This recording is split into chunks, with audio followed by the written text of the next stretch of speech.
Ressu, alahan tulla. No niin. Sieltähän sitä tulla. Sieltähän sitä tulla, niin. Sieltä sitä tulla.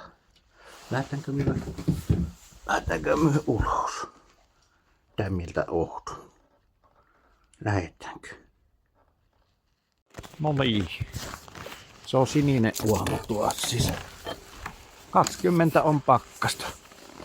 Eilen oli, no se on varmaan eilen oli sen verran pilivessä. Että pilivessä oli. Niin oli. Eilen oli vähän leuvompi keli. Se on jo leutokeli. Kyllä kun 12, nyt on 20 on tulossa. 20 astetta. Pakkasukko tuli takaisin. Vaikka ei ole kuu kylmentämässä eikä aurinko lämmittämässä.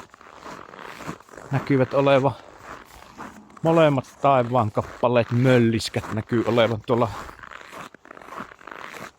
lähellä kauriin kääntöpiiriä. Aurinkohan on tulossa sieltä pikkuhiljoo kohti päivän tasaajaa. Ja kuu on menossa vielä kohti vastakkaiseen suuntaan. Kierroksellansa. Kuu on kierroksensa menossa vastakkaiseen suuntaan. Kauriin kääntöpiirille ja siitä vielä yli. Kohti ääretöntä ja sen yli. Niin on, mutta nyt ei näy kuuta, kun kuu on niin kaakana. Kaakana on. Kaakana etelässä kierittää. Kaakana ei nähdä kuuta nyt. Ennen kuin se tuossa sitten käy kääntöpiirillä. Ja vähän se ylikin kääntämässä. Ja lähtee tulemaan tänne päin. Mutta sillä kuullahan ei mene matkassa lähestulukkoonkaan ei mene matkassa yhtä kauan kuin aurinko. Siinä missä aurinko tekee matkansa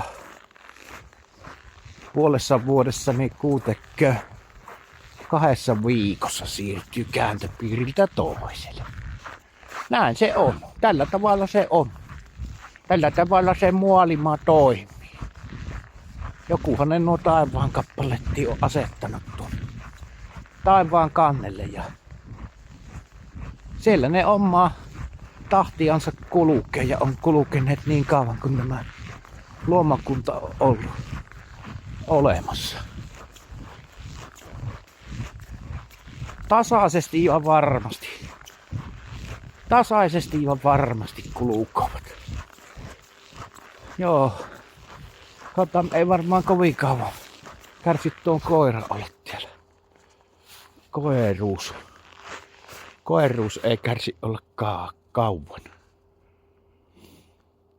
Plentuureukka. Ei ole sitä talvivarustusta tällä lyhyt karva. Ei ole tossuja tassuja, kun ei se niitä tossuja vie. Laittaa tossut jalkaan, niin se seisoo paikallaan. Ei lähde minnekään. Ei viiti kiusata. Vanhalle koiralle ei voi opettaa uusia temppuja. Eikä ole sitäkään loimea selkään tuossa. Loimea, annetaan loimea. Joo, eilen tosiaan sitä jäi vähän kesken, kun lenkki loppui, niin se ajatus siitä, että vaikka mitä kauheuksia tulisi esille näistä hallituksista ja hallitusmiehistä ja kuninkaista ja kuninkaallisista, niin ei siitä nouse mikään poru eikä niitä vaadita sillä tavalla niin kuin porukalla, että vaadittaisiin vastuuseen. Mutta kukapa meistä niitä on vastuuseen laittamaan. Ja siinä pitäisi olla vähintäänkin sitten isompi porukka tai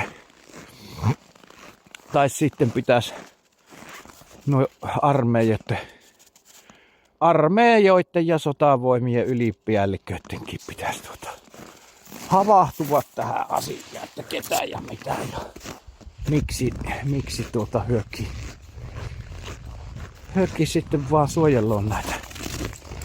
suojelovat näitä ja heidän valtaansa ja kun poliisivoimat ja sotakoneistot, armeijat kaikki suojelovat heidän valtaansa, niin kyllä se on pienen ihmisen osalta niin aika vaikea saada aikaan mitään sen suurempaa muutosta. Sen takia se on kaikkein paras niin keskittyä siinä muutoksessa siihen, että se laittaa sen oman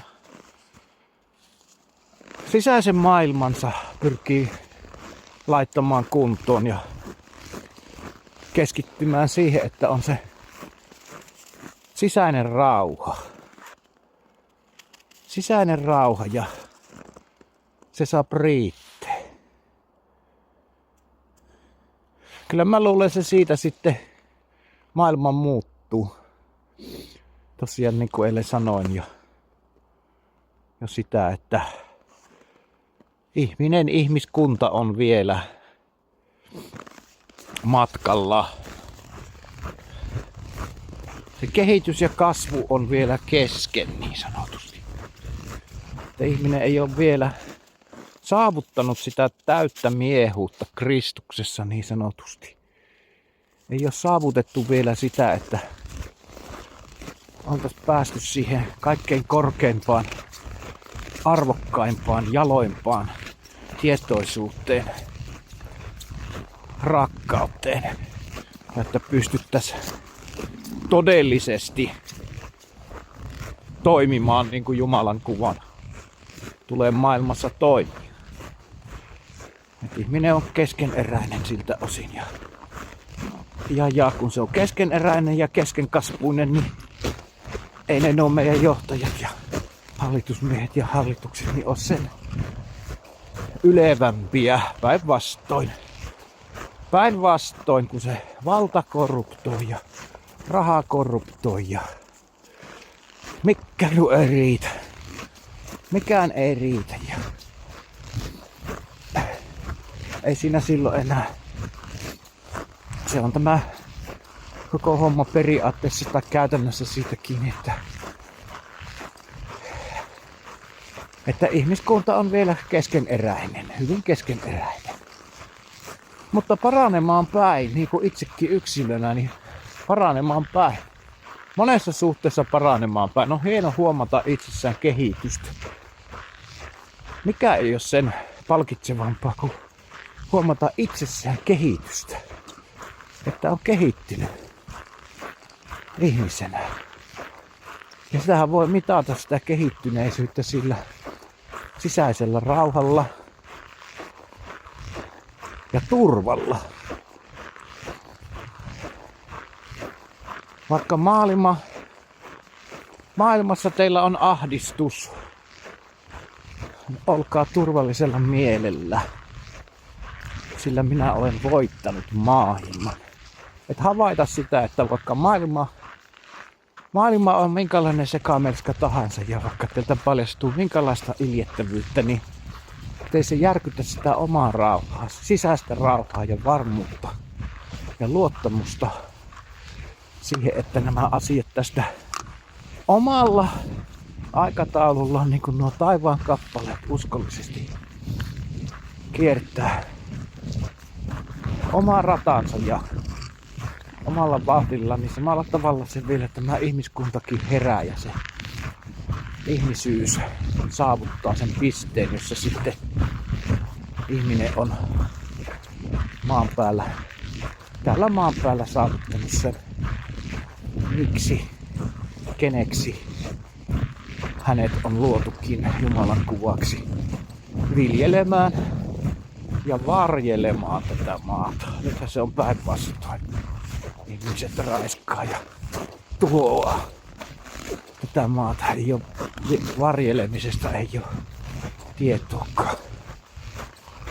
Ei tämän maan varjelemisesta eikä toinen toistemme varjelemisesta tai rakastamisesta. Ei ole tietoakaan. Paitsi yksilötasolla.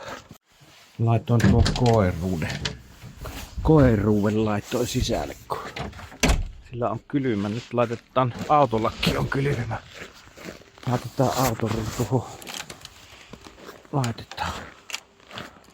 Laitetaan se nyt tuohon lämpöjohon mennä. Pannaan lämmitysjohto kiinni. Auton nokka. Niin jos uimahalli tänään eestys lähtemään. Ja kyllähän nää eestyn. Ei siinä oo mitään. Siellä pääsee lämpimään saunaan. Ja uimaan päässä. Joo, niin kyllä se tosiaan näin on, että suotta sitä on äksyillä ja kiukutella sen enempää niin kuin muista ihmisistä. Että kun nuo muut ei älyä. Että jokainen älyvää omalla tavallaan ja kun se turva on kuitenkin meille se tärkein asia. Me halutaan sitä kokea. Kukaanhan ei halua rakentaa elämänsä niin, että se olisi mahdollisimman turvaton. Se ei ole varmaan kellekään niin kuin tarkoitus, että kumpa saisin oman elämäni rakennettua sellaiseksi, että se olisi mahdollisimman turvaton ja arvaamaton ja niin edespäin. Eli sitä turvaahan sitä jokainen hakee. Ja toiset hakee sitä toisesta asioista, toiset hakee toisesta asioista.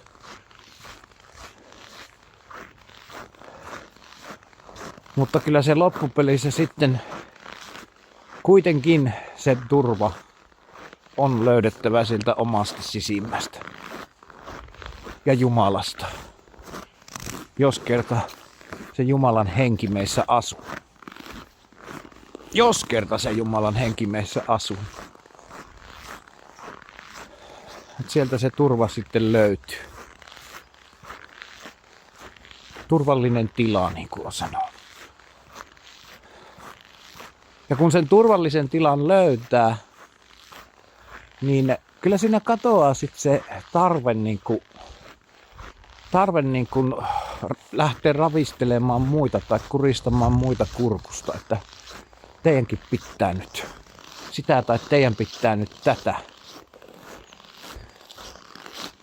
Kun ei sillä saa mitään muuta aikaan kuin lisää turvattomuutta. Ei sillä loppupelissä saa aikaan muuta kuin lisää turvattomuutta, jos lähtee ravistelemaan toisten ihmisten turvarakenteita. Kyllä tämä nykyinen maailmanmeno jo itsessään sen tekee. Toki on hyvä tuoda niitä epäkohtia esille, jos niitä nyt ei joku satu huomaamaan vieläkään. Niin ehkä se on hyvä niitä vähän aina tuoda esille ja auttaa ihmisiä ajattelemaan itse omilla aivoillansa. Mutta semmonen jonninjoutava niinku pelottelu, haukkuminen, toisten ihmisten syyttäminen, syyttely, häpäiseminen, niin ei se johda mihinkään. Se johtaa vaan siihen, että ihmiset entistä enemmän sitten puolustautuvat ja heissä herää ne defenssit. Älä tule näitä minun turvarakenteitani ravistelemaan. Älä tule ravistelemaan näitä minun turvarakenteitani, mihin minä olen pannut turvani. Älä yritäkään. Älä tule lähellekään. Mutta kyllä ne sitten ne valheturvat, kaikki mikä on valheturvaa, niin se sortuu. Se valheturva ei kestä loppupelissä. Siihen on hyvä luottaa. Ajatelkaa, voi luottaa siihen, että se valheturva ei kanna loppupelissä meistä ketään. Joku voisi ajatella, hui kauheeta, että sehän se nyt vasta kauheeta on, jos se ei kannakaan. Mutta kun se ei kanna, niin sen takia se on hyvä, että se valheturva, niin lopulta kaatuu, sortuu, murtuu, tuhoutuu. Mikä sen parempi? Koska jos se valheturva ei sorru, niin todellista turvaakaan ei ihminen löydä tai etsi. Ja ihminen lähtee etsimään aina sitä uutta turvaa, kun vanha turva ei enää kanna. Ja sitä mukaan sitä sitten pikkuhiljaa jokainen meistä niin löytää toivottavasti perille ja joutuu kaivamaan sen perustuksen oman rakennuksensa